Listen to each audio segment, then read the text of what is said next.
Baik, kita lanjutkan. Selanjutnya, tadi nyampe, mudah-mudahan nggak terputus lagi nih. Sertakan data riset udah. Jadi kalau bisa teman-teman sekalian, kalau bisa kasih daftar pustaka, kasih daftar pustaka.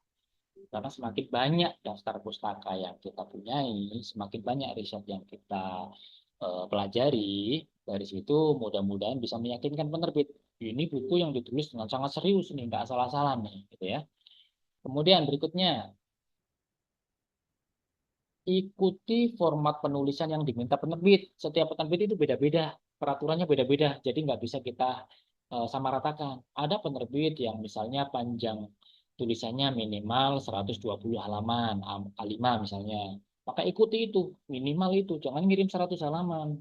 Belum dinilai si naskahnya udah ditolak karena sudah nggak sesuai dengan format penulisan yang diminta oleh penerbit. Kemudian ada penerbit yang harus mengirimkan sinopsisnya terlebih dahulu, nggak boleh langsung naskah misalnya.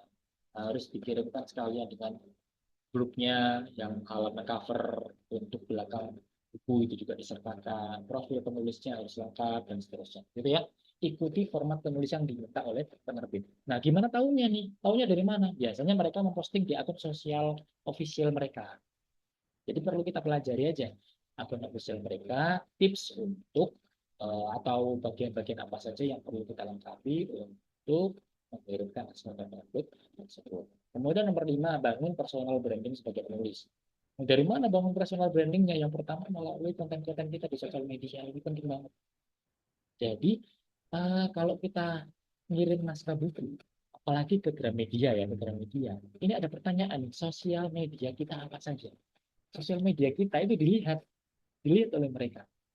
Apakah kita benar-benar serius membangun personal branding atau enggak? Jadi eh, ya nggak apa-apa tadi ada tadi 90-an orang, sekarang yang masuk baru 37 orang. Nggak apa-apa, nggak apa-apa. Seadanya aja ya. Karena tadi sempat terputus, terusnya kemudian tiba-tiba teralih ke yang lain, saya nggak bisa mengambil alih.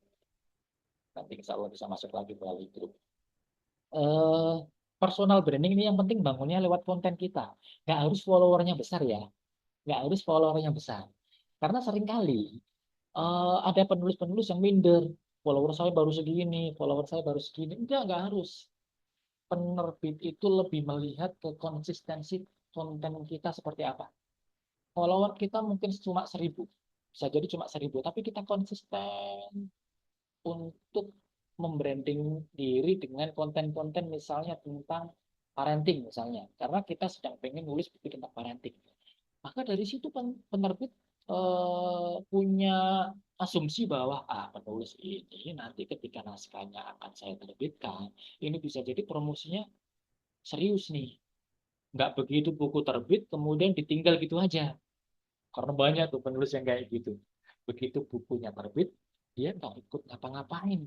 Rasa bahwa tugas tulis saya selesai, maka tugas saya adalah nunggu royalti doang. Enggak, jangan gitu. Penulis yang sangat disukai penerbit adalah penulis yang setelah bukunya terbit, dia juga serius untuk ikut memasarkan bukunya tersebut. Karena yang berurusan dengan buku kita bukan cuma penerbit. Dan penerbit itu, sekali lagi saya bilang, penerbit itu menaungi banyak penulis, nggak ngurusi buku kita doang. Jadi yang diurusi oleh mereka, itu bukan buku kita saja. Bisa jadi dalam 1 bulan mereka menerbitkan puluhan buku. Nah, untuk memberi ruang kepada buku kita mungkin sangat terbatas. Maka penulis harus ikut ambil alih untuk ikut membranding diri supaya pemasaran bukunya lebih luas. Kemudian yang keenam, itu berdoa. Tentu saja berdoa kepada Allah karena bisa jadi naskah kita berkualitas, naskah kita itu bisa jadi mudah diserap pasar, bisa jadi naskah kita ketika diterbitkan itu juga berpotensi bestseller, tetapi masih punya peluang untuk ditolak karena berbagai macam hal. Bisa jadi karena pengirimannya berbarengan dengan penulis lain yang kebetulan ngirim dengan tema yang sama persis. Nah, bisa jadi kayak gitu. Maka kita berdoa kepada Allah, ya Allah, tolong lancarkan, tolong mudahkan tolong mudah-mudahan ketika naskah saya ini bisa diterima begitu besar, dampaknya luas, dan pahalanya bisa mengalir terus-menerus kepada diri saya. Niatnya kita tata. Mudah-mudahan dengan niat yang tertata itu, Allah lebih memudahkan jalan kita untuk lolos ke penerbit besar, supaya dampak dari buku kita dirasakan oleh banyak. Oke ya. Kemudian berikutnya. Nah, tahapannya apa saja? Tahap menerbitkan buku di penerbit nasional. Yang pertama tentu saja tuntaskan naskah kita dulu. Kita jauh-jauh pengen tahu gimana ya cara menerbitkan buku di penerbit nasional. Ternyata proses nulis kita aja nggak selesai-selesai. Nah, itu PR pertama itu dulu deh. Itu dulu, tuntaskan dulu. Tuntaskan naskah kita. Kalau udah selesai, baru pilih penerbit sesuai dengan tema buku kita. Misal, jangan mengirim novel kepada penerbit yang selama ini hanya menerbitkan naskah-naskah non-fiksi atau motivasi. Nah, taunya dari mana? Ya dari buku-buku yang mereka terbitkan, dari ketentuan penerbitan, dari akun sosial media mereka. Kemudian setelah ditentukan penerbit, ingat ya, menentukan penerbit itu satu saja. Jangan mengirim naskah yang sama kepada lebih dari satu penerbit. Jangan sampai kita bisa di blacklist oleh mereka. Kalau naskah kita tiba-tiba diterima oleh mereka berbarengan. Misalnya kita mengirimkan naskah ini ke penerbit A sekaligus dalam waktu bersamaan ngirim juga ke penerbit B dan C karena kita pengen supaya naskah kita ini cepat terbitnya. Akhirnya kita pengen supaya mereka menyeleksi dalam waktu yang sama. Kirim aja ke semua penerbit. Ke 10 penerbit misalnya. Tiba-tiba ada 3 penerbit yang menghubungi kita. Naskah kita dinyatakan lolos. Akhirnya kan kita harus pilih salah satu nih. Pilih salah satu, ya udah kita pilih A. Akhirnya apa? Penerbit lainnya blacklist nama kita dari penerbit tersebut. Mencoreng nama kita sendiri. Maka tentukan satu dulu penerbit. Jangan kirim ke banyak penerbit untuk naskah yang sama. Satu aja dulu. Biasanya proses seleksi naskah itu antara 1 sampai 3 bulan. 1 sampai 3 bulan. Jadi jangan buru-buru, harap bersabar. Di penerbit nasional itu yang ngirim naskah nggak cuma kita. Yang ngirim naskah ke penerbit nasional itu banyak banget. Dan mereka harus mereview naskah satu persatu, bayangkan. Dari semua naskah yang masuk itu, editor yang sangat terbatas jumlahnya itu harus membaca atau menilai naskah kita satu persatu. Nah, maka kita butuh sabar nih, tergantung antrean naskah yang ada. Kalau antreannya saat itu sedang dikit, bisa jadi cepat balasannya. Naskah Anda diterima, naskah Anda ditolak, cepat balasannya. Tapi kalau antreannya sedang panjang, bisa jadi balasan dari penerbit juga lama. Nah, dalam waktu 1 bulan sampai 3 bulan itu kita ngapain? Jangan nunggu. Jangan nunggu saja. Tulis naskah-naskah berikutnya. Kalau kita nunggu, kita jadi tak produktif. Maka abaikan aja. Kalau naskah udah dikirim ke penerbit, udah abaikan sampai naskah itu menerima jawaban. Diterima atau ditolak. Sambil kita tetap nulis. Saya juga gitu. Jadi jangan selesai satu naskah, udah bebas. Kita tinggal terima atau ditolak gitu aja. Jangan. Nulis saja terus. 3 bulan ternyata selesai naskah berikutnya. Kirim ke penerbit lain. Misalnya kita udah dapat jawaban nih. Naskah pertama. Ditolak atau diterima. Kalau ditolak, kira-kira apa alasannya? Nah, dari situ kita pelajari. Kita minta nih, minta pertimbangan dari penerbit. Kira-kira alasan penolakannya apa? Biasanya disertakan tuh alasannya ini. Ternyata marketnya saat ini sedang nggak butuh tema ini. Misalnya seperti itu, pertimbangannya bisa jadi macam-macam dari penerbit. Itulah kenapa di bagian terakhir menunggulah yang produktif. Jangan tunggu saja. Menunggu jawaban dari penerbit itu lama. Atau gunakan waktu secara efektif. Kemudian berikutnya, nah ini saya kasih beberapa contoh. Ngirim naskah ke penerbit Gramedia sekarang nggak melalui editor ya. Nggak melalui editor. Sekarang melalui DPS namanya. Digital Publishing System. Apa itu? Ini adalah sistem yang dimiliki oleh grup Gramedia. Jadi Gramedia itu punya beberapa penerbitan dalam satu grup Gramedia itu. Nah, ketika kita mengirimkan naskah kita melalui DPS, ini ya linknya ya saya sertakan di atas nih, dps.gramedia.com. Bisa dibuka aja di situ. Teman-teman akan diminta untuk daftar terlebih dahulu. untuk login, teman-teman akan diminta daftar, isi aja sesuai permintaan mereka, bikin akun lah ya, bikin akun di DPS. Kemudian teman-teman akan diminta untuk mengupload naskah. Nah, enaknya ketika kita masuk melalui DPS ini, kita bisa mengirim satu naskah untuk ditujukan ke 3 pilihan penerbit di bawah naungan Gramedia. Nah, penerbit Gramedia kan punya beberapa penerbit nih, ada Alex Media, Komputindo, ada Grasindo, ada Gramedia Pustaka Utama, ada penerbit BIP. Nah, itu kita bisa milih tiga penerbit untuk satu naskah kita. Jadi kita upload, kemudian kita centang untuk 3 penerbit.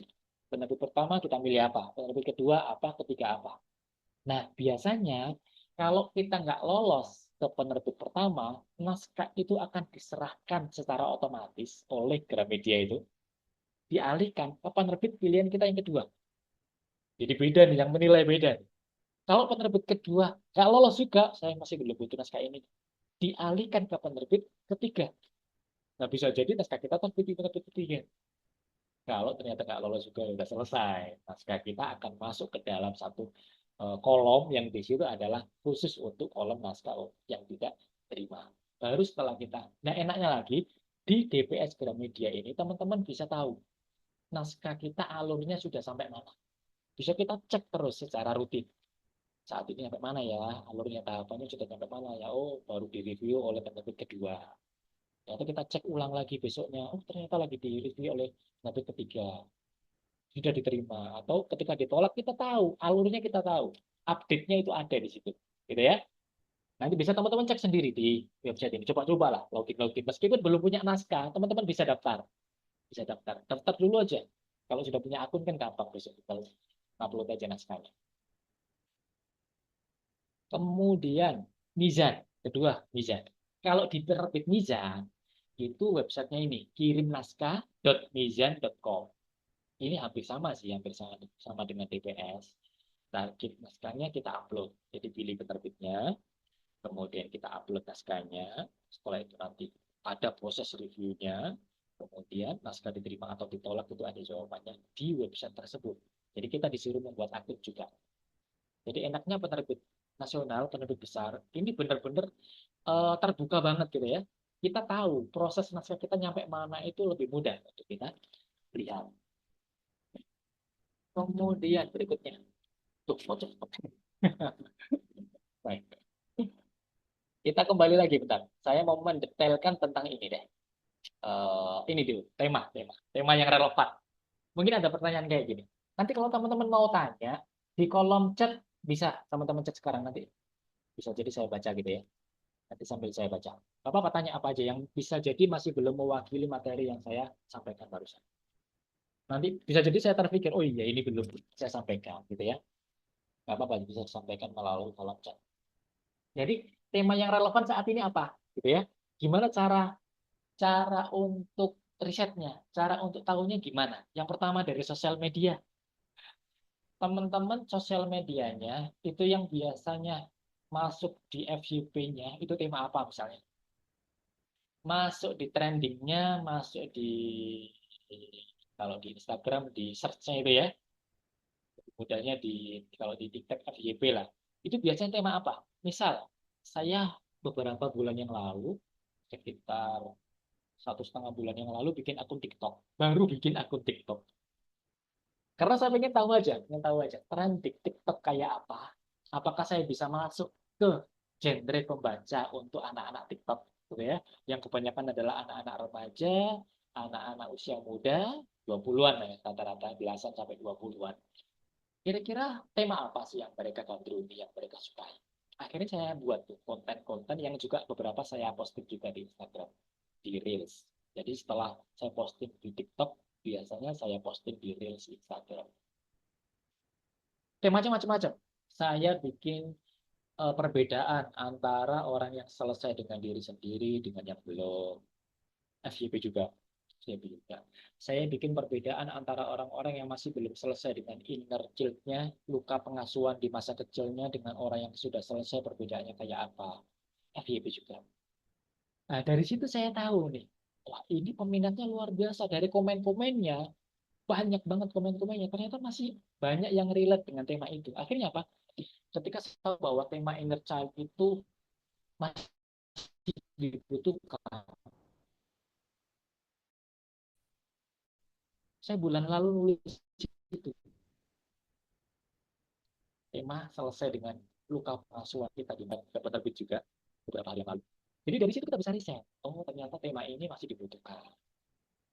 Atau amannya gini amannya. Pilih tema-tema yang selama ini evergreen, everlasting. Tema yang nggak akan ada ini mau terputus lagi nggak ya?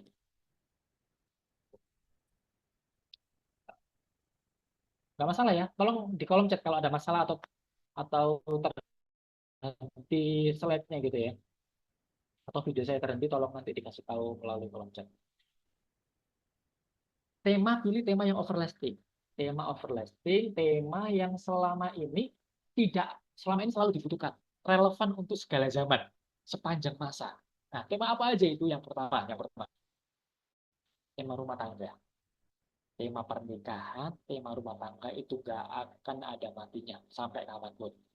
Selalu dibutuhkan. Pertama. Yang kedua, tema tentang parenting, pengasuhan anak. Yang ketiga, tema self-improvement, self-help, tema motivasi kehidupan.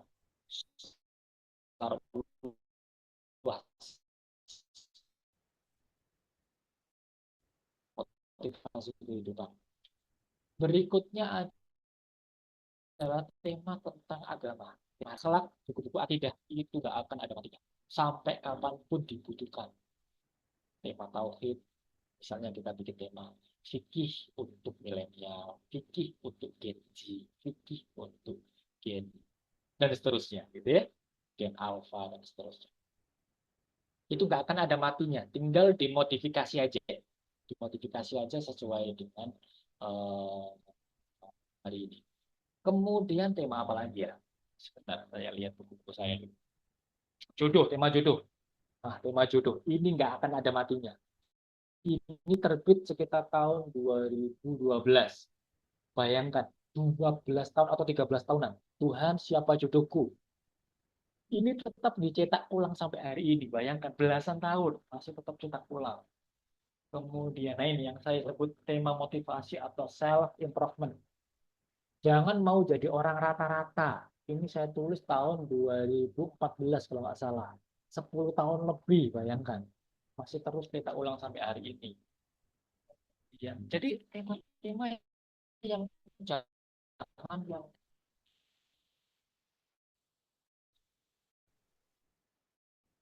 yang saya punya tema yang hanya berlaku saat ini. Saya yakin hanya berlaku saat ini. Dan saya sempat menggunakan chat GPT. Nah, kayak gitu. Itu siap-siap harus cepat banget pemasarannya. Karena masanya dengan chat GPT ini nggak akan bertahan beberapa lama. Maka saya gencarkan tuh hari ini saya gencarkan tuh itu saya kebetulan saya terbitkan sendiri secara indie nggak melalui penerbit besar karena saya butuh cepat terbitnya kalau melalui penerbit besar lama prosesnya kan ya bisa berbulan-bulan keburu buku itu sudah nggak relevan lagi maka harus saya terbitkan sendiri saya edarkan sendiri saat ini kencang banget alhamdulillah saat ini kencang banget sedang cetak ulang bahkan sekarang sudah habis di penerbitan sold out berkali-kali karena saat ini cetak ulang selesai insya Allah awal Februari baru ada lagi. Padahal orderan banyak banget kalau teman-teman tahu, kencang banget di sosial media. Oke ya. Kemudian tulis dengan bahasa yang menarik, yang sesuai target pembaca. Tadi udah ya. Saya sempetin baca chat yang masuk. Izin bertanya, oke. Apa ada penerbit mayor yang bertemakan Islami? Banyak. Saya sebut sebagian ya, saya sebut sebagian. Yang pertama, Syalmahad. Syalmahad dari Semarang. Itu penerbit dari Semarang yang kalau teman-teman lihat tokonya, toko buku Yanita namanya. Yanita, followernya besar banget di Shopee maupun di TikTok Shop. Yanita, penjualan bukunya nggak main-main. Berulang kali menjadi penerbit yang menerbitkan buku terlaris di Shopee dan TikTok Shop. Kalau teman-teman tahu bukunya Mbak Ummu Kalsum yang berjudul Self Healing with Quran, itu terjual ratusan ribu eksemplar. Bayangkan ratusan ribu loh. Itu luar biasa. Itu penerbitnya Syalmahan. Dan banyak lagi beberapa buku yang lain. Kenceng banget. Harga bukunya relatif murah dibandingkan buku penerbit besar yang lain. Karena target marketnya adalah TikTok Shop dan Shopee. Jadi harus, dan ini saya sangat mendukung sekali. Kenapa? Ini menjadi eh, aksi untuk melawan buku-buku bajakan di sana. Bayangkan, buku ori, tapi bisa dijual di harga 30 ribuan. Diskonnya gede-gedean. Hampir setiap hari. Diskonnya gede-gedean. 30 ribuan, bayangkan. Bukunya ada sebagian yang berwarna. Isinya berwarna. Tapi bisa dijual dengan harga semurah itu. Saya yakin margin yang diperoleh penerbit, ini kecil banget. Nipis banget. Tapi saya sangat mendukung. Beberapa buku saya terbit di sana juga. Saya sangat mendukung karena ini bisa menjadi sarana untuk melawan buku-buku bajakan di sana. Ada loh buku ori yang hasil cetaknya luar biasa bagus, tapi dijual nggak jauh beda dengan buku bajakan. Ini ori, keren banget. Jadi Salmahat. Yang kedua ada lagi penerbit Rene Islam. Ini relatif baru, tapi kemasannya bagus banget. Pengemasannya bagus banget. Buku-bukunya Islami populer juga, buku Islami populer, Rene Islam bisa teman-teman cari. Buku saya di situ baru satu, judulnya Jangan Jadi Orang Tua Durhaka. Saya puas banget dengan kemasannya, pengemasannya bagus banget, indah banget. Layoutnya berwarna, wah bagus banget. Buku-bukunya dikemas dengan nggak biasa, kualitasnya jauh di atas menurut saya, kualitasnya dijaga banget. Mereka baru merintis beberapa buku, mungkin 1 bulan cuma merbitin 1 atau 2 judul buku, tapi dikemas benar-benar serius oleh mereka. Konten-kontennya juga serius banget. Kemudian berikutnya, suara saya putus-putus nggak? Ini ada yang komen putus-putus suaranya. Sekarang masih putus-putus nggak? Suaranya kecil ya? Tes, tes, tes. Kalau gini, saya deketin. Udah jelas, oke. Baik, saya baca chat berikutnya. Untuk memilih judul yang menarik di hati pembaca, gimana caranya? Gimana caranya? Ini insting sih menurut saya, insting ya. Jadi kita melatih insting gimana caranya? Ini kalimat ini kira-kira ngena nggak di hati pembaca? Ngena nggak? Misal gini, saya dapat kalimat dari belakang truk misalnya. Ada nih buku saya yang inspirasinya dari kalimat-kalimat di belakang truk. Ini, Tuhan nggak suka orang kelemar-kelemar. Ini mungkin teman-teman sudah sering banget tahu kan ya kalimat ini ya. Tuhan nggak suka orang kelemar-kelemar. Ini begitu saya nangkap kalimat ini, wah ini kayaknya keren nih kalau jadi buku nih. Isinya apa? Isinya adalah untuk mengatasi rasa malas, rasa nunda-nunda, gimana caranya produktif. Isinya itu. Tapi kalau saya menulis dengan judul Rahasia Menjadi Pribadi yang Tidak Menunda-nunda, Rahasia Menjadi Pribadi yang Produktif, itu akan beda ketika kita kasih judul Tuhan nggak suka orang kelemar-kelemar. Dan terbukti ketika buku ini kami terbitkan, ribuan eksemplar sudah terkirim kepada pembaca. Nah ini, terserah orang mau bilang apa. Dari mana idenya? Idenya adalah dari komentar-komentar, komentar-komentar, rata-rata Gen Z sih ya, komentar-komentar di sosial media. Yang ketika mereka merasa cuek banget dengan omongan orang lain. Jadi ceplosan-ceplosan di komentar, itu kadang ketika ngena di hati kita, ambil aja itu, copy itu, simpan. Siapa tahu suatu saat kita butuhkan untuk menulis sebuah buku. Jadi kadang ide itu macam-macam, datangnya bisa dari komentar netizen, bisa dari buku-buku yang kita baca. Kita mungkin pernah membaca buku ketika pas di bagian tertentu ada satu kalimat yang ngena banget. Catat itu, catat itu. Jadi saya itu punya banyak sekali list judul yang saya siapkan untuk menulis naskah-naskah berikutnya. Bahkan mungkin udah ratusan. Udah ratusan judul buku yang saya simpan sebagai tabungan judul buku.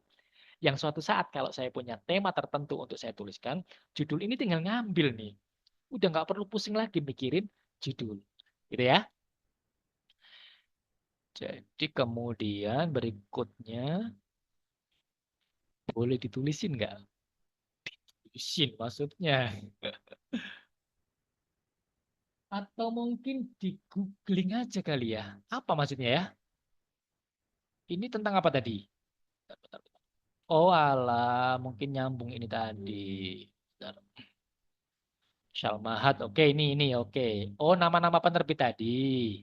Ya ini ada yang komen tuh, terima kasih. Oh ini Pak Masyari, ya Allah. Ustadz Masyari dari Cirebon, asli Lamongan. Salah seorang dosen yang cukup produktif. Oke, sekarang ada pertanyaan lain nggak? Sebentar saya cek lagi. Aku udah beli buku Mas Rifai yang Menikmati Hidup. Masya Allah, terima kasih ya. Jadi Menikmati Hidup itu adalah satu seri dari buku yang ini targetnya 4 seri sebenarnya. Seri pertama itu Selesai Dengan Diri Sendiri, seri kedua itu Menikmati Hidup, seri ketiga Hidup Bermakna, dan seri terakhir keempat sebagai penutup ini mau terbit di Kuanta juga. Judulnya Manusia Paripurna. Jadi selesai dengan diri sendiri, alhamdulillah bestseller banget, bertahun-tahun bestseller. Kemudian yang kedua, Menikmati Hidup ini, mudah-mudahan dinikmati ya. Cukup cukup bestseller juga karena berkali-kali cetak ulang. Hidup Bermakna, dan yang terakhir ini sebagai penutup besok ini, insya Allah terbit akhir bulan ini. Mudah-mudahan lancar, gak ada kendala. Judulnya Manusia Paripurna sebagai penutup dari seri tersebut. Kemudian untuk penulis pemula, untuk memulai menulis, apakah dari keresahan atau berusaha mencari tema yang akan diterima pembaca? Nah, ini agak dilematis ya. Kalau kita nulis sesuai keresahan kita, jangan-jangan keresahan kita ini bukan keresahan yang dirasakan oleh banyak pembaca.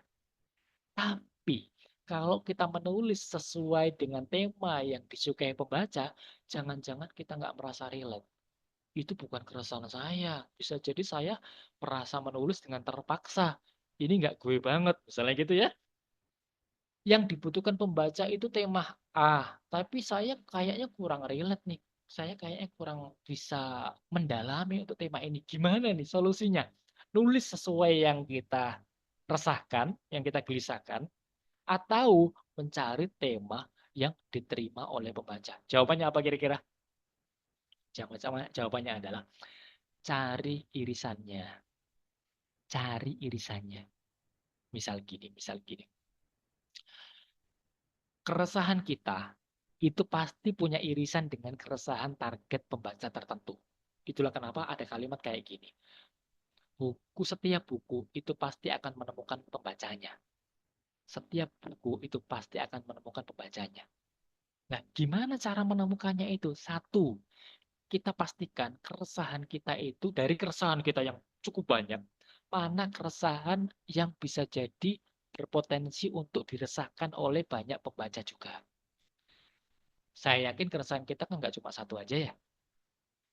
Misal keresahan kita itu terkait dengan gimana caranya menentukan pilihan hidup antara lanjut kuliah atau berkarir misalnya. Misalnya, ada nggak orang-orang yang merasakan hal yang sama? Banyak, banyak banget. Maka tulis itu dengan gaya bahasa sesuai dengan target pasar kita. Kira-kira keresahan kita itu nanti bisa menjawab keresahan anak usia berapa sih? Nah, cari irisan itu. Itulah yang perlu kita temukan. Jadi nggak usah kita pertentangkan antara ini saya mau mengejar target pasar, target pembaca, atau sesuai dengan keresahan kita. Cari keresahan kita yang juga dirasakan oleh banyak orang. Cari irisannya. Gitu ya. Berikutnya, ntar saya ke atas dulu biar urut ya, nggak loncat ya. Izin bertanya terkait ISBN. Wajib nggak ya Mas kalau mau menerbitkan di penerbit ini? Jawabannya nggak wajib. Nggak wajib. Bahkan saya akhir-akhir ini males banget ngurus ISBN. Males banget. Banyak banget buku saya yang terbit akhir-akhir ini tanpa ISBN. Tanpa ISBN. Karena emang nggak butuh. Nggak butuh. Kalau kita menerbitkan di penerbit nasional, pasti diuruskan oleh mereka.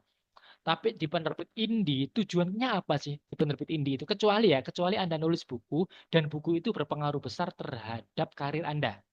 Anda bekerja di profesional. Dan ternyata ini saya menjadi salah satu syarat nulis buku ini. Maka ISBN penting. Tapi kalau Anda sebagai nggak kerja dimanapun, misalnya sebagai freelancer, pengen nulis doang untuk berkarya dan dijual, maka ISBN nggak benar-benar kita butuhkan. Kayak saya nih, karena saya nggak dinas di instansi manapun, maka ISBN nggak saya butuhkan. Nggak butuh-butuh banget, nggak ngaruh sama sekali. Asal terjual, selesai. Tersampai kepada pembaca, selesai udah.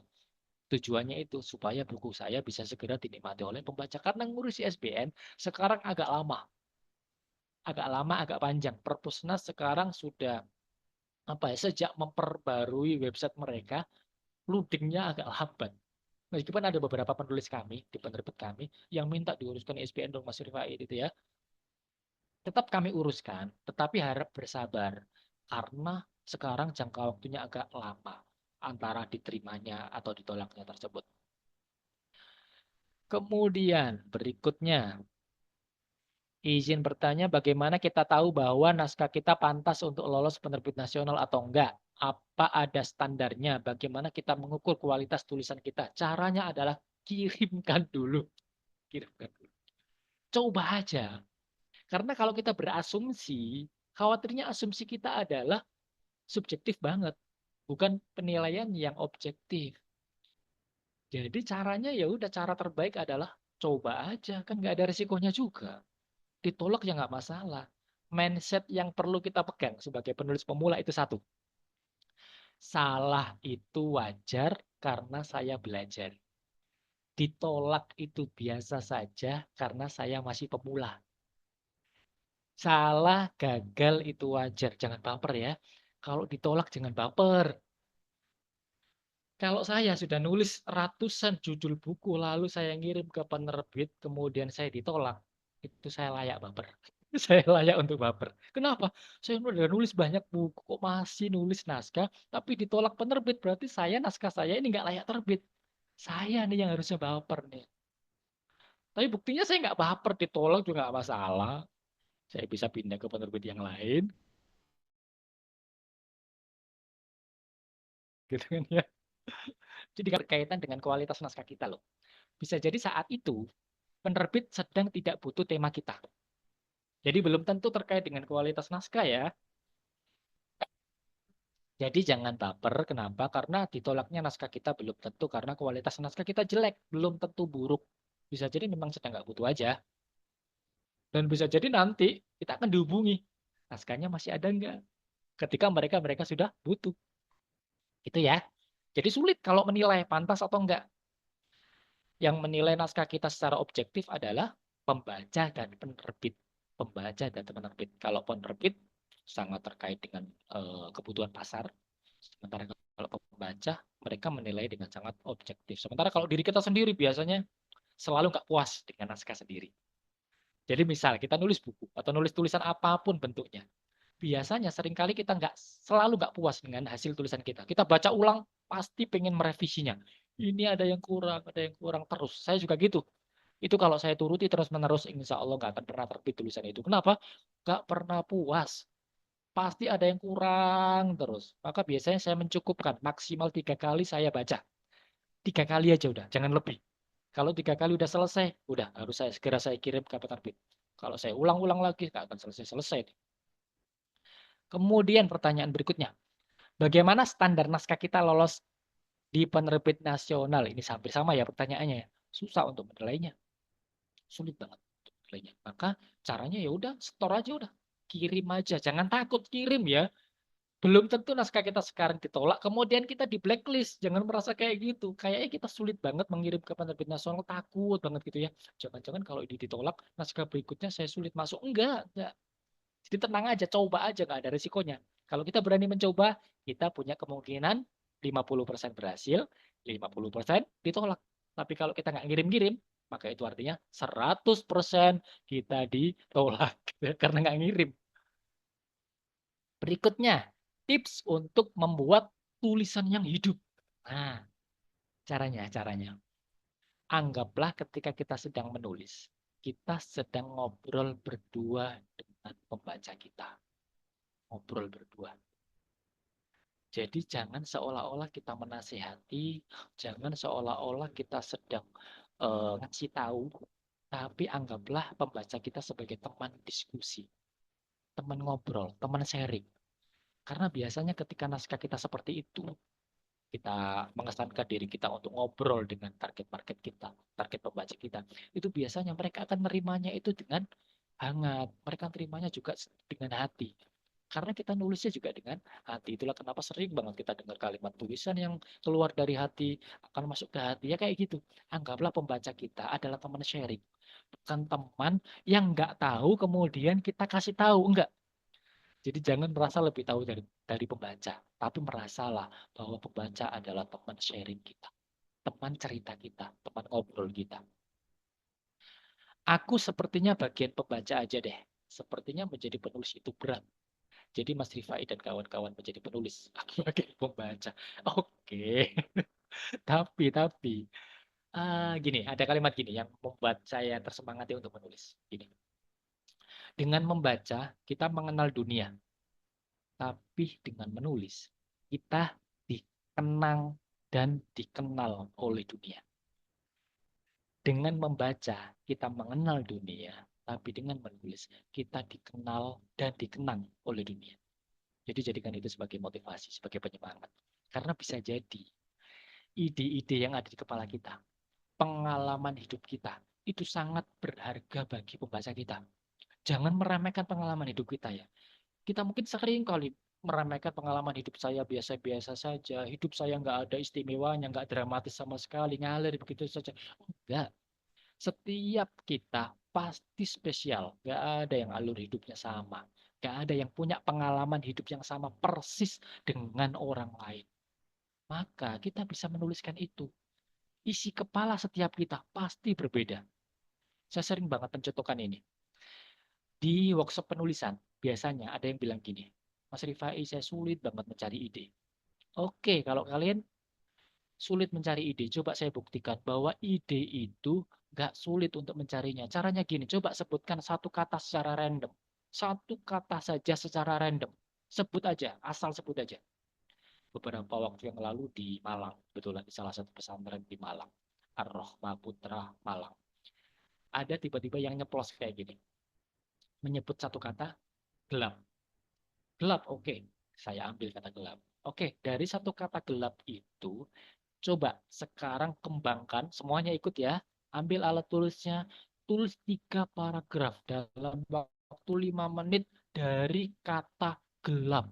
Dan apa hasilnya? Semua dari mereka menuliskan dengan tulisan yang berbeda satu sama yang lain. Ada yang mengasosiasikan gelap dengan awan yang gelap. Ada yang bilang hati yang gelap. Ada yang membahas tentang alam kubur yang gelap. Ada yang membahas tentang temanku yang berwajah gelap. Ada mereka. Jadi macam-macam. Perspektifnya beda-beda. Dari satu kata yang sama, ternyata mereka bisa menuliskan banyak banget tema yang berbeda. Itulah istimewanya nulis. Kalau matematika itu jawabannya sama. 4 kali 4 berapa? Ribuan orang, jutaan orang pasti punya jawaban yang sama. 4 kali 4 itu 16. Tapi kalau nulis, coba tuliskan dari satu kata gelap, tulis 3 paragraf. Saya yakin asal nggak copy paste, pasti hasilnya akan jauh berbeda antara satu dengan yang lain. Itu ya. Jadi nulis, nulis. Jangan jadi pembaca aja ya. Harus nulis. Nggak boleh baca doang. Karena kita butuh untuk sharing, untuk berbagi, untuk meningkatkan warisan kepada generasi berikutnya. Jupaku Mas Rifai dan pengen milik yang lainnya. Oh, Masya Allah.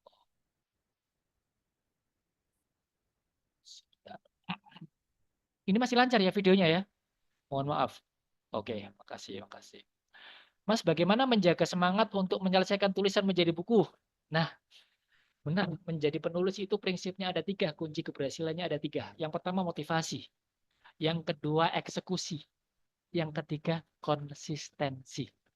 Itu yang membedakan penulis yang berhasil menyelesaikan bukunya dan yang tidak kunjung menyelesaikan bukunya. Yang pertama motivasi, yang kedua eksekusi, yang ketiga konsistensi. Motivasinya harus gede banget. Kira-kira apa ya yang mendorong kita sehingga kita merasa saya wajib menyelesaikan naskah ini sekarang juga. Apa kira-kira? Cari itu. Setiap penulis bisa jadi beda-beda. Misal beberapa waktu yang lalu ketika saya bertemu Kang Abi, Ustadz Habibur Rahman El-Sirazi, penulis Ayat Cinta, Ketika Cinta Bertasbih, dan seterusnya. Beliau cerita, Mas Rifai, dulu ketika saya di Mesir, di Al-Azhar Mesir, saya kalau nggak nulis, saya nggak makan. Karena apa? Karena ternyata beasiswa kuliah beliau, hanya cukup untuk membiayai kuliahnya. Sementara kehidupannya sehari-hari disokong dari penghasilannya dari menulis. Maka motivasi finansial itu nggak masalah. Motivasi nulis karena pengen cari royalti, cari honor, sah-sah saja. Jangan merasa bahwa kalau saya nulis cari royalti ini materialistis. Jangan. Karena bisa jadi pahala yang kita peroleh juga nggak kalah dengan orang yang meniatkan royaltinya saya sedekahkan. Kan ada yang kayak gitu. Nggak masalah juga. Karena ada juga yang nulis sebagai profesi, tetapi hasil nulisnya itu disedekahkan, royaltinya itu untuk menafkahi keluarganya, royaltinya itu supaya bisa hidup mandiri, tidak menyusahkan orang lain. Ini kan pahalanya besar. Tulis itu pekerjaan yang legal, pekerjaan yang halal. Maka royalti dari menulis itu juga insya Allah bisa menjadi jalan kita untuk beribadah kepada Allah. Gitu ya. Yang kedua, eksekusi. Jadi yang pertama tadi motivasi. Cari motivasi apa yang paling kuat, yang mendorong kita ini harus selesai. Kalau saat ini saya motivasi menulis itu saya mikir gini. Mumpung saya saat ini masih sehat. Mumpung otak saya masih bisa berpikir, karena saya melihat ada beberapa kawan saya yang sudah sakit-sakitan, yang sudah ya, punya keterbatasan gitu ya.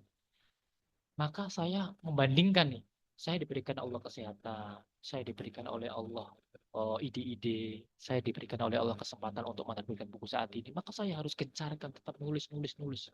Itulah kenapa saya produktif banget ya teman-teman. Mas Rifa ini 1 bulan bisa beberapa buku terbit sekaligus, karena itu saya mikirnya itu.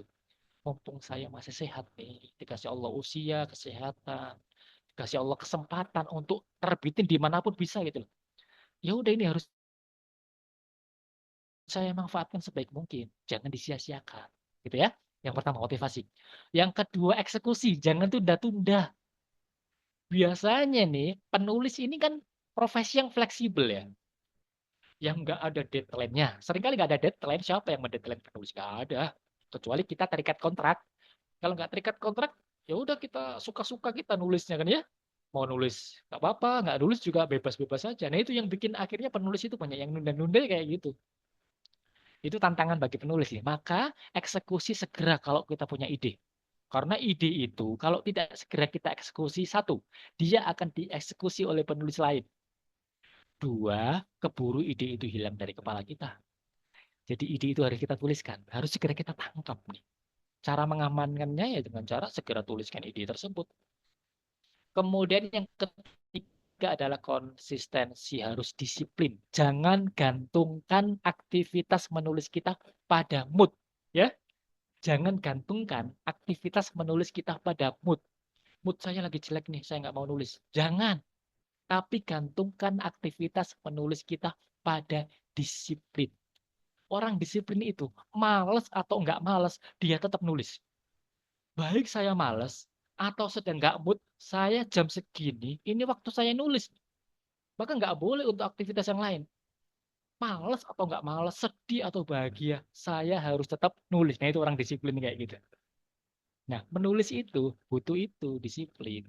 Jangan gantungkan pada mood. Kalau kita gantungkan pada mood, insya Allah kita akan jarang nulis. Karena mood kita kan mood swing ya. Swing sih. Mood kita itu mudah sekali berubah. Jadi jangan gantungkan pada sesuatu yang mudah berubah. Gantungkan pada sesuatu yang baku, yang kayak disiplin gitu. Kalau disiplin itu baku nih. Setiap hari, setiap jam 5 misalnya, habis subuh sampai jam 6, saya harus nulis. Nggak boleh untuk aktivitas apapun. Nah, itu disiplin. Ya. Kemudian berikutnya. Assalamualaikum warahmatullahi wabarakatuh. Waalaikumsalam warahmatullahi wabarakatuh. Bagaimana cara kita fokus menyelesaikan satu naskah sampai jadi buku? Saya sedang mengetik naskah dengan judul kerja kuliah, nikah. Siapa takut? Oke. Jangan bocorin. Nanti dicontek teman-teman di sini. Tapi nggak apa-apa sih. Tema ini ada. Dulu pernah diterbitkan oleh Projumedia juga. Kuliah kerja nikah judulnya. Kuliah kerja nikah. Sama persis. Bisa teman-teman searching. Kuliah kerja nikah siapa takut. Tapi masih relevan. Masih relevan. Karena ini masih overlasting ya. Sampai kapanpun insya Allah akan sangat dibutuhkan. Kemudian berikutnya. Ini pengalaman pribadi. Oh pengalaman pribadi. Apalagi pengalaman pribadi. Wah bagus nih. Kerja sambil kuliah, sudah nikah lagi. Nah, ini jarang-jarang kan ya. Nah, biasanya anak-anak muda punya butuh perspektif ini. Menurut Mas Rifai, judul buku saya ini pasaran apa bagaimana, Mas? Bukan pasaran, sudah pernah digunakan tetapi tidak apa-apa untuk diulang. Karena judul buku itu tidak ada hak ciptanya. Jadi judul buku itu Anda pengen menulis novel, judulnya Pulang. Pulang itu judul buku-buku novel dari penulis-penulis bestseller di masa lalu. Terelie nulis Pulang, dan siapa lagi itu? Ada banyak kan ya? Bahkan Terelie itu ada nulis Pulang, Pergi, Pulang Pergi gitu kan. Itu kan judul-judul yang sangat pasaran banget. Boleh Anda pakai karena memang nggak ada hak ciptanya. Maka misalnya nulis buku kuliah, kerja, nikah, siapa takut pernah ditulis oleh penulis sebelumnya. Bahkan belasan tahun yang lalu terbitnya saya ingat saya. Ketika saya masih kuliah saat itu. Udah lama banget kelihatan tuanya ya. Terbitnya udah lama banget. Tapi ketika ditulis ulang saat ini, bisa jadi relevan. Karena bisa jadi judul buku yang lama itu sudah nggak beredar. Sehingga diperbarui lagi, di-refresh lagi dengan penulis baru. Nah, ini cocok nih. Insya Allah everlasting. Ada buku lama. Tuh kan? Oh, udah ada yang jawab ya. Ustadz Masyari. Oke. Iya, saya punya bukunya. Oke. Untuk non-fiksi, daftar pustaka minimal berapa? Nggak ada standar bakunya. Nggak ada. Berapapun, semakin banyak semakin bagus. Itu artinya Anda menunjukkan bahwa Anda serius banget riset terhadap buku-buku yang lain. Biasanya nyari keresahan pembaca dari mana? Dari sosmed. Saya dari sosmed. Saya lumayan aktif di sosmed ya. Di Instagram lumayan aktif. Kalau mencari atau riset untuk usia 30-an ke atas, dari Facebook. Facebook kan usia bapak-bapak ya. Bapak-bapak, emak-emak itu kan di Facebook ya. Nah itu biasanya risetnya di situ saya. Kalau usia 20-an sampai 30-an, saya di Instagram. Kalau risetnya untuk remaja, saya di TikTok. Nah, sosmed itu wah udah mudah banget udah. Sekarang kita diuntungkan banget. Berikutnya, Mas Rifai, apakah ada library online yang menampung seluruh judul buku di Indonesia untuk mengecek judul buku yang kita tulis sudah tidak sama dengan judul buku lain? Kalau lengkap banget ya nggak ada. Tentu masing-masing library online punya keterbatasan. Tapi menurut saya kalau punyanya Perpusnas itu, Ipusnas itu ya, Ipusnas juga paling lengkap deh di antara yang lain ya. Ipusnas itu udah, insya Allah udah paling lengkap di antara library-library yang lain. Kemudian kalau sudah mengajukan naskah di DPS, berarti kami tidak perlu mengajukan mandiri atau manual ke satu penerbitan, misal ke Kuanta. Nggak usah, nggak usah. Jadi melalui DPS itu teman-teman sudah milih nih, milih penerbit mana aja. Kalau Alex Media Kuanta itu di bawahnya Alex Media, jadi pilih Alex Media, di Kuanta itu masuk ke dalamnya, kemudian dan penerbit dua selainnya. Nanti akan dilemparkan ke penerbit yang lainnya kalau penerbit yang pertama tidak minat gitu ya. Benar, nggak usah mengajukan secara manual atau mandiri. Karena kalau mengajukan melalui editor langsung sekarang udah nggak gitu itu nggak disarankan oleh editornya. Karena melalui DPS ini udah paling enak, udah paling nyaman ini. Reni Islam boleh share email untuk pengajuan naskahnya. Seingat saya ada di IG-nya. Saya nggak hafal ya, bentar. Insya Allah ada di IG-nya. Reni Islam. Bisa cek ya. Ada pengajuan naskahnya, insya Allah ada. Kemudian biasanya nyari keresahan pembaca dari mana? Dari sosmed. Gimana maksud dari amati dan tiru? Amati dan tiru itu gini. Misal ada satu tema tertentu yang sekarang laris banget gitu ya. Laris banget. Misal ambil satu contoh deh. Ambil satu contoh misal. Apa ya? Ambil buku apa nih? Ini aja deh. Oke, yang ini aja. Generasi menulis. Ini ya, generasi menulis. Buku tentang kepenulisan itu kan banyak banget ya. Banyak banget, ada banyak banget. Bahkan saya aja nulis puluhan buku hanya tentang kepenulisan saja. Ada generasi yang menulis, ada bahkan ini buku saku yang terdiri dari 10 judul. Kemudian apa lagi ya tentang kepenulisan, ada santri menulis. Banyak banget. Nah, itu maksudnya kita mengamati kira-kira tema apa yang sedang dibutuhkan oleh masyarakat dalam target pembaca tertentu, amati buku-bukunya yang beredar saat ini. Kemudian kumpulkan, misalnya kita kompilasi kekurangannya di mana, kelebihannya di mana. Kelebihannya ambil, tuliskan ulang dengan bahasa kita sendiri. Jadi boleh nggak kalau kita misalnya membaca sebuah buku, kemudian kita menuliskan temanya dengan bahasa kita sendiri? Boleh banget, itu namanya parafrase kan ya. Parafrase, menuliskan ulang dengan bahasa kita sendiri. Dari buku-buku yang kita masukkan ke daftar pustaka tersebut. Jadi itu namanya amati, tiru, modifikasi. Kemudian, Assalamualaikum warahmatullahi wabarakatuh. Pada awal Agustus 2024, lalu saya mengirim naskah di penerbit Kuantal lewat DPS dan disampaikan paling tidak menunggu sampai 3 bulan. Sekarang sudah lewat 3 bulan, tapi keterangannya naskah masih diproses. Sebaiknya bagaimana? Konfirmasi ke email penerbit langsung. Konfirmasi langsung, chat langsung. Tanya aja langsung, karena standarnya 3 bulan. Tapi kalau masih diproses ini berarti antreanya mungkin lama atau lupa nih nggak dimasukkan atau diproses selanjutnya nih. Karena sekarang ada yang masuk sampai berbulan-bulan. Jadi lebih baik, lebih amannya konfirmasi saja. Konfirmasi ke email penerbit langsung. Anak saya yang masih mondok kelas 3 SMP, saya belikan buku generasi empati. Masya Allah. Kata anak saya Hilal, bagus banget isinya, bikin dia banyak berubah. Alhamdulillah ya, mudah-mudahan bermanfaat. Terima kasih sudah membelikan buku tersebut kepada putra atau putri Bapak atau Ibu ini ya. Oh, Pak Agil ya, Pak Agil Saputri Hamzah. Assalamualaikum. Kapankah Mas Rifa Irfan merasa mantap memilih jadi penulis? Nah, ketika buku saya bestseller. Itu Mas Irfan ya. Merasa mantap banget ketika buku saya bestseller. Jadi kegelisahan puncaknya, kalau boleh curhat ini ya. Kegelisahan puncaknya itu ada pada tahun 2012. 2012 itu puncak-puncaknya saya gelisah, puncak-puncaknya saya bimbang galau. Saat itu saya sudah lulus kuliah, sudah nikah, sudah bekerja sesuai dengan jurusan saya. Jurusan teknik mesin. Saya kerja sebagai engineer. Jadi sesuai dengan jurusan kuliah saya lah, nyambung. Tapi saya juga suka nulis nih. Saya punya dua kompetensi, kompetensi engineer sebagai insinyur dan kompetensi menulis. Antara dua kompetensi ini, mana yang kira-kira harus saya pilih? Mana yang harus saya fokuskan nih? Kalau saya ngerjain dua-duanya, ini akhirnya ngambang nih. Nulis saya biasa-biasa saja, sebagai pekerja kantoran juga saya prestasinya kayak biasa-biasa aja kalau saya sambil nulis. Maka saya harus milih salah satu. Nah, saat itu saya teringat saya sempat chat Terelie. Terelie pasti tahu ya, novelis yang sekarang sedang booming-boomingnya. Saya chat beliau loh, beneran saya chat, dan alhamdulillah dibalas oleh beliau saat itu. Saat itu saya tanya gini, Bang Tere ini profesi utamanya apa? Kemudian menulis sehari itu biasanya berapa lama? Dijawab oleh beliau, saya adalah seorang akuntan. Beliau akuntan, profesi utamanya akuntan. Dan saya menulis hanya 1 jam sehari. Bayangkan, sehari 1 jam, tapi bisa menghasilkan tulisan sedemikian produktif loh. Akhirnya apa? Saat itu saya tetap kerja kantoran sambil menulis. Kerja kantoran sambil menulis.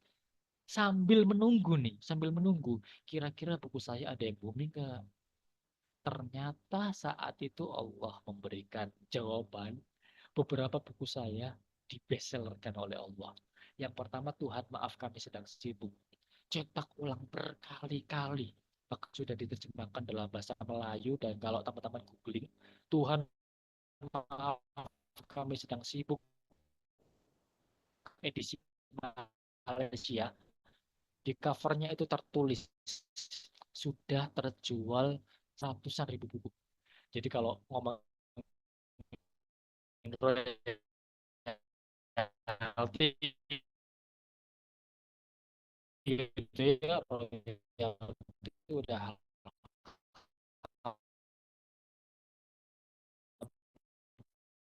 udah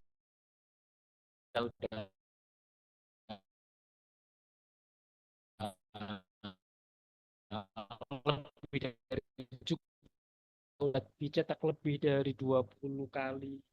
Kemudian saya nulis hidup sekali berarti lalu mati, bestseller lagi. The Perfect Muslimah, bestseller lagi.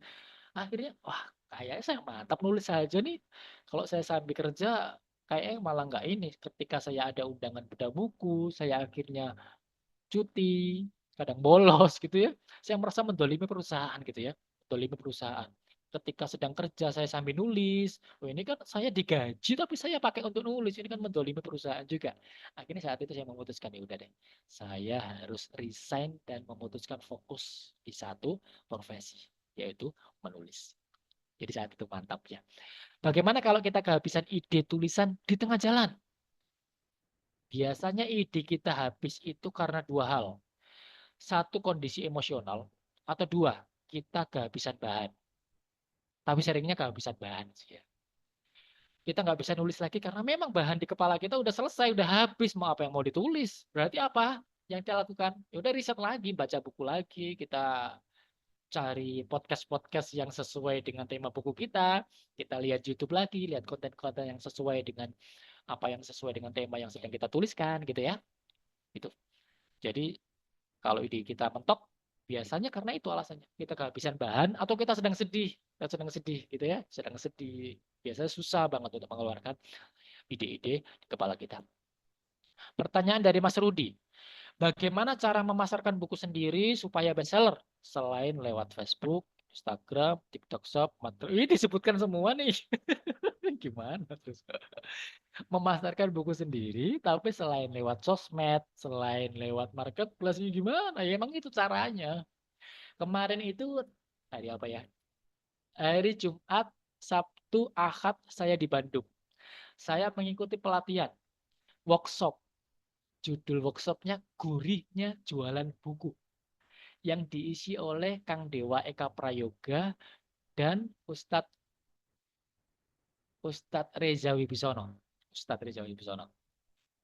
Beliau, Ustadz Reza ini menjual salah satu penjual bukunya, marketernya lah ya. Bukunya Ustadz Nasrullah yang berjudul Magnet Rezeki. Yang 6 tahun berturut-turut menjadi buku terlaris di Indonesia. Magnet Rezeki. Saya yakin teman-teman sudah kena iklannya tuh. Beliau jualannya apa? Melalui apa? Iklan di Meta Ads. Iklan di Meta Ads. Akhirnya buku itu memecahkan rekor muri sebagai buku terlaris terlama di Indonesia. 6 tahun berturut-turut. Dan marketer utamanya ya beliau ini. Ustadz Reza Wibisono. Dari Sukabumi. Orang Sukabumi. Akhirnya kemarin saya ikut 3 hari pelatihan beliau. Pelatihan Meta Ads. Ternyata dari Facebook Ads, Facebook Ads. Jadi masarin buku itu macam-macam. Melalui sosmed bisa, TikTok Shop bisa, Marketplace bisa. Tapi yang pertama branding dulu sih ya. Branding. Branding diri dulu. Kalau melalui penulis. Tapi kalau kita nggak perlu branding ya caranya dengan tadi. Bikin konten kemudian kita iklankan. Itu cara yang paling cepat. Belajar Facebook Ads, Meta Ads. Mas Rifai sebagai penulis pemula, bagaimana cara konsisten nulis supaya bisa melahirkan naskah yang bisa terbit lolos penerbitan nasional? Cara konsisten nulis supaya bisa melahirkan naskah.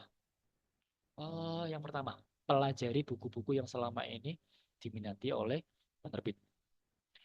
Seperti apa sih kualitas naskahnya? Kayak bahasanya kayak apa sih? Tema-tema yang diambil apa sih? Jadi kita pelajari lah, kita sering baca. Riset dari buku-buku tersebut. Kalau teman-teman misal pengen banget nulis buku tentang motivasi Islami, ya udah sekarang motivasi Islami apa yang sedang tren, yang sedang dibutuhkan di masyarakat. Anda bisa searching penerbit di Kuanta sedang menerbitkan buku apa, penerbit di Rene Islam, di Salmahat terbitkan buku apa. Anda bisa lihat beberapa bulan terakhir ini apa yang sedang tren di situ. Kemudian tolong berikan tips target menyelesaikan naskah. Target menyelesaikan naskah ini tergantung kemampuan masing-masing dan tergantung waktu kita. Misal ibu rumah tangga nggak bisa disamakan dengan freelancer kayak saya misalnya. Kalau freelancer kayak saya nulis kapan aja bisa. Saya habis antar anak sekolah udah bebas. Sudah bebas. Maka ya ada yang bilang, Mas Rifai kenapa saya nggak bisa produktif seperti Mas Rifai? Ya waktu saya luang banget, saya itu bekerja bebas banget. Habis ngantar sekolah, saya bisa nulis sampai siang. Sampai duhur, kemudian istirahat sebentar, tidur siang sebentar, kemudian nulis lagi bisa sampai sore, sampai jemput anak sekolah. Nah, setelah jemput baru main dengan anak-anak. Kayak gitu dah.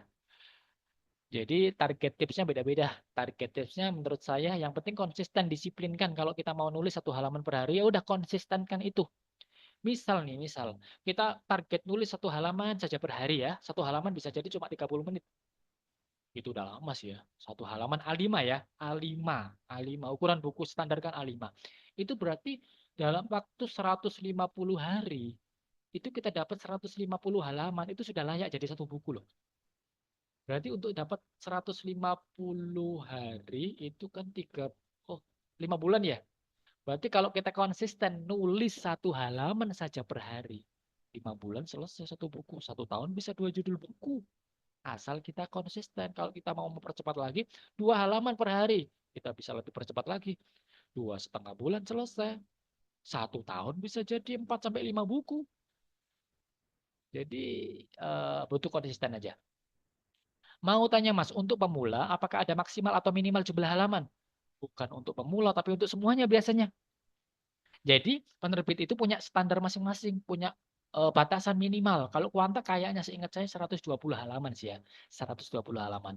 Penerbit yang lain berapa? Bisa kita pelajari di akun sosial media mereka masing-masing karena saya lupa. Untuk template-nya harus bagaimana? Nggak ada template baku. Tapi umumnya, mau saya share nggak ya? Nanti saya share di grup ya. Template mulai dari halaman judul sampai akhir yang biasa kita pakai untuk penerbit nasional. Nanti saya share di grup. Kalau lupa saya ingatkan ya, diingatkan ya. Apakah tulisan jadi A4? Baiknya di A5. Karena ketika kita nulis di A5, kita jadi tahu nih kira-kira halaman jadi buku kita itu seperti apa. Kalau di A4 itu terlalu besar kan ya, nanti dicetaknya di A5 biasanya. Jadi kita jadi tahu ketebalan buku kita seperti apa. Sudah setebal apa nih. Karena bisa jadi kita nulis di A4 cuma 100 halaman, ternyata setelah jadi buku A5 kita lebih dari 200 halaman. Kemudian nanti sisanya serahkan ke penerbit. Oh, kita nulisnya di A5 kalau bisa, kemudian tapi penerbit ada sih yang terima A4 juga, tapi tergantung apa yang mereka butuhkan deh. Tapi kalau saya biasanya di A5, selalu A5 supaya saya tahu kira-kira naskah saya sudah setebal apa. Kemudian kita serahkan aja kalau sudah komplit dari halaman judul sampai halaman profil penulis, sudah selesai semuanya, kirim ke penerbit. Izin berbagi dikit, oke. Kalau kata mentor kelas kepenulisan yang pernah saya ikuti, nulis itu semuanya bisa jadi ide. Nulis itu semuanya bisa jadi ide. Bahkan ketidakadaan ide pun bisa jadi tulisan. Wah, ya ya ya, oke. Minimal niat. Ya, setuju, setuju sih. Jadi ketika kita nggak ada ide, itu sebenarnya bisa jadi ide juga. Saya hari ini nggak ada ide nih. Saya bingung mau nulis apa. Perpanjang lagi bisa kan ya?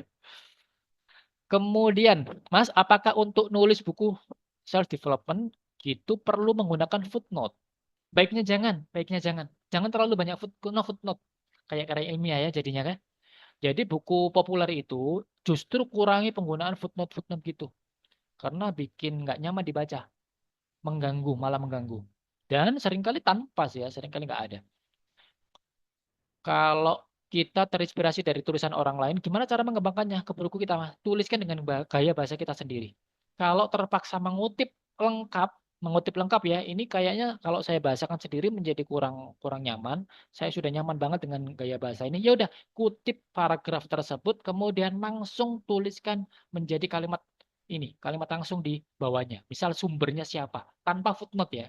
Nggak usah footnote, tapi langsung dikutip dari mana di bagian akhir dari tulisan yang kita kutip tersebut. Jadi setelah mengutip langsung aja sumbernya. Disertai kutipan gitu ya. Nggak usah dikasih footnote. Atau menurut ini, dalam buku ini, nah gitu aja nggak apa-apa. Kemudian keyword di TikTok apa Mas biasanya yang dipakai?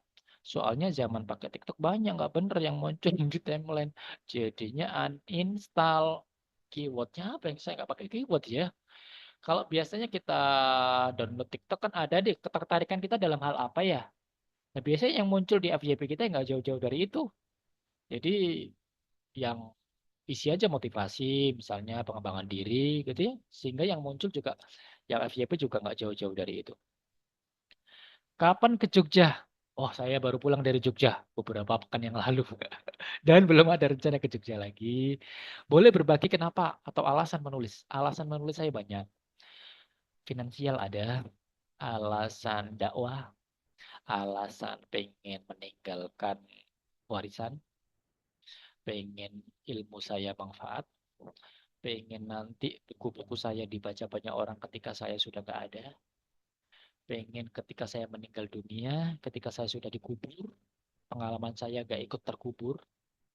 Jadi ketika kita terkubur, jangan sampai pengalaman hidup kita, ilmu kita, pengetahuan kita ikut terkubur. Caranya gimana? Tuliskan.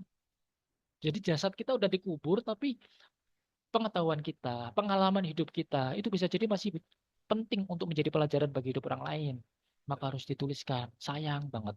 Kita udah mengalami puluhan tahun hidup, bisa mengambil pelajaran dari hidup kita, tapi kita tidak menuliskannya.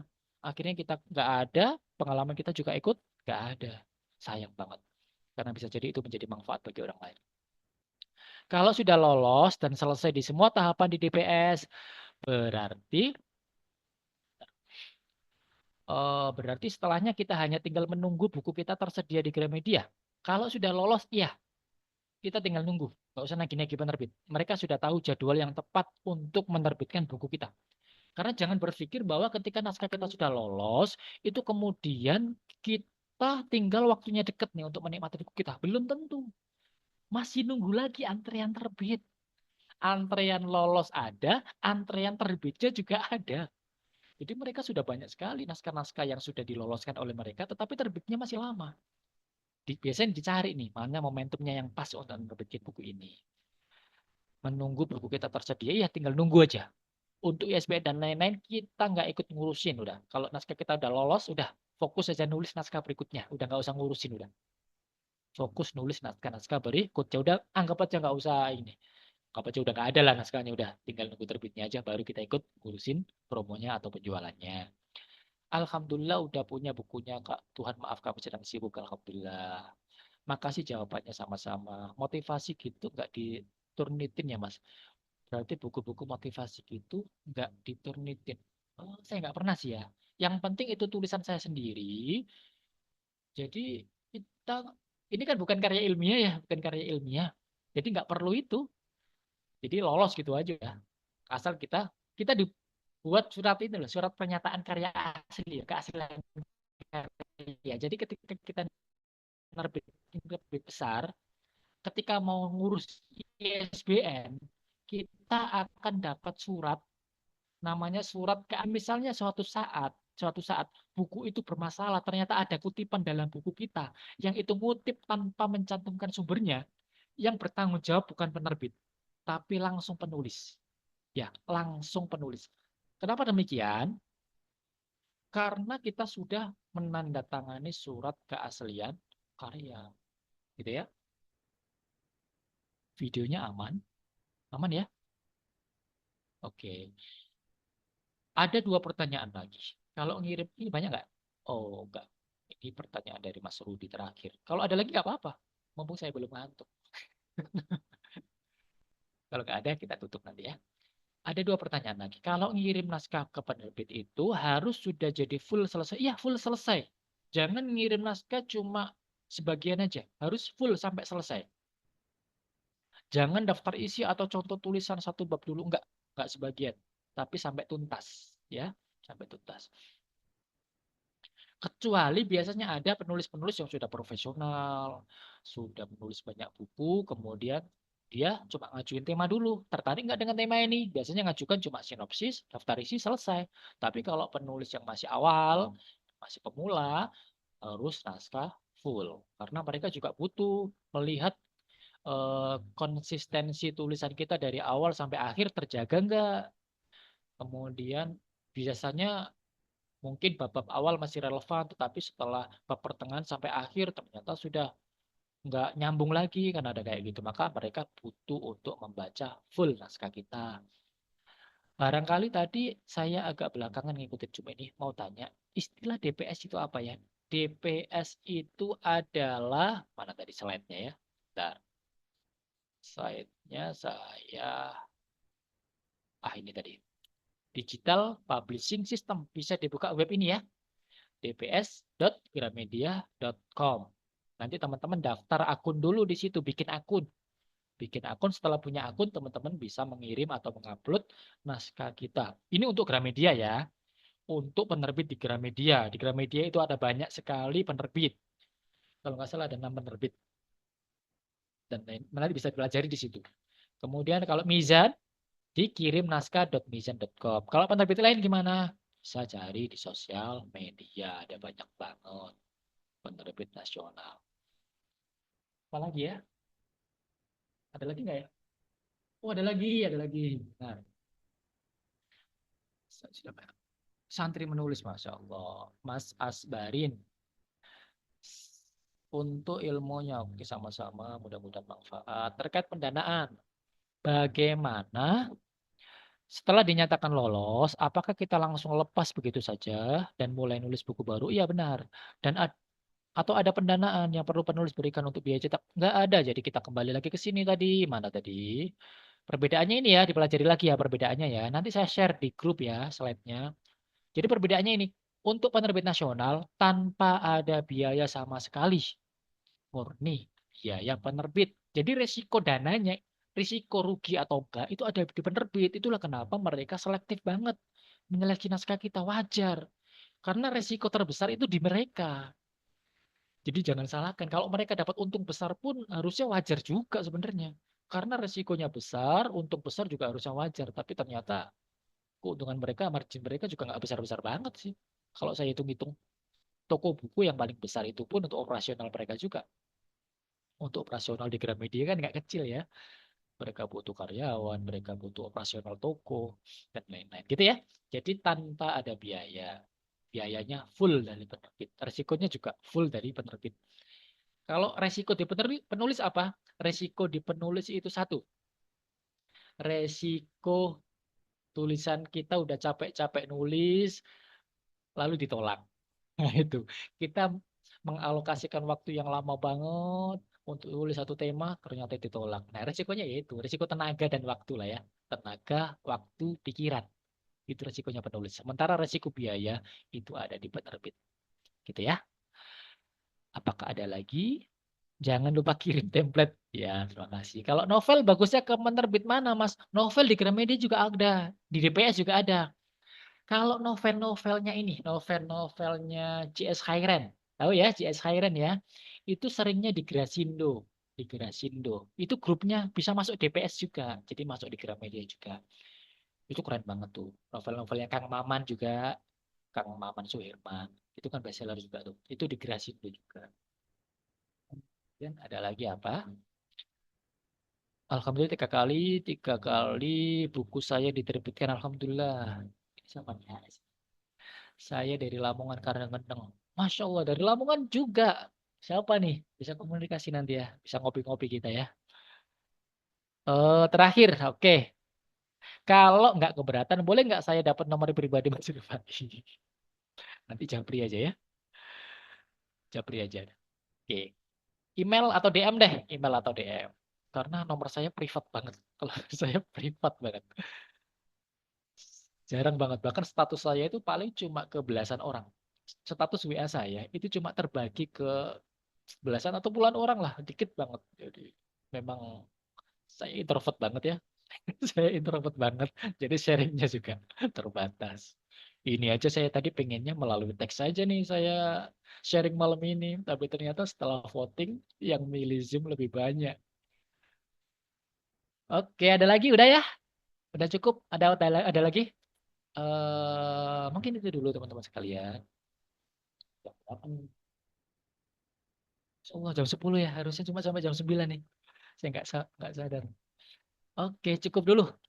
Terima kasih sebelumnya teman-teman sekalian. Masya Allah, banyak banget 50-an yang hadir. Tadi bahkan sampai 90-an. Mudah-mudahan teman-teman sekalian mendapatkan manfaat dari sharing kita malam ini. Yang pertama, saran saya yang pertama, kalau kita punya naskah, jangan takut untuk kirim ke penerbit nasional dulu sebagai ini nih, sebagai uji kesaktian lah ya. Kalau bahasa saya uji kesaktian kita. Jadi jangan buru-buru ke penerbit indie. Kenapa? Karena bisa jadi naskah kita itu sudah layak terbit secara nasional. Kan enak tuh ngujinya kan sekalian setinggi mungkin tuh ngujinya. Jadi kirim aja, nggak ada resikonya kan. Kirim aja udah. Kalau ditolak, ya udah nggak apa-apa. Sudah sesuai dengan prediksi saya. Gitu aja ya. Sudah sesuai dengan prediksi. Ini naskah pertama saya, nggak apa-apa, tolak aja. Kirim lagi ke penerbit lain atau kita revisi dulu kira-kira kekurangan bagian mana, kirim lagi sambil nulis naskah baru ya. Bukunya kan lama nih, kirim lagi. Kalau gagal berkali-kali, baru bisa cari solusi terbitkan indie dulu. Sebagaimana saya tadi, terbitin indie dulu. Biasanya kalau terbit indie, ini menjadi salah satu apa ya cara ngehack kita ya. Ngehack gimana caranya supaya meyakinkan penerbit. Sudah pernah menulis buku ini sebelumnya. Penerbit nggak tahu biasanya ini buku sebelumnya ini diterbitkan indie atau nasional. Kita cantumkan judulnya aja. Sudah pernah menerbitkan buku ini sebelumnya. Wah, karya sebelumnya banyak banget nih. Padahal itu kita terbitkan secara indie. Apa-apa, itu sebagai cara kita untuk meyakinkan penerbit. Nah, paling tidak kita udah punya nama. Oh, ini sudah pernah menerbitkan naskah sebelumnya. Oh, barangkali punya pasar lah ya di pembaca-pembaca sebelumnya. Mungkin itu saja dari saya teman-teman sebelumnya. Ada satu kalimat yang menurut saya sangat penting sekali. Jangan sampai ada dan tiadanya kita di dunia ini nggak ada bedanya. Jangan sampai ada dan tiadanya kita di dunia ini nggak ada bedanya. Dan salah satu cara supaya kita dianggap ada dan kita dikenang adalah melalui jalan kepenulisan. Karena buku kita ketika sudah tercetak, ketika sudah beredar dan dibaca banyak orang, mudah-mudahan itu menjadi salah satu amal jariah kita yang akan kita nikmati terus-menerus. Mungkin itu teman-teman sekalian, mudah-mudahan menjadi motivasi. Kurang lebihnya mohon maaf. Assalamualaikum warahmatullahi wabarakatuh.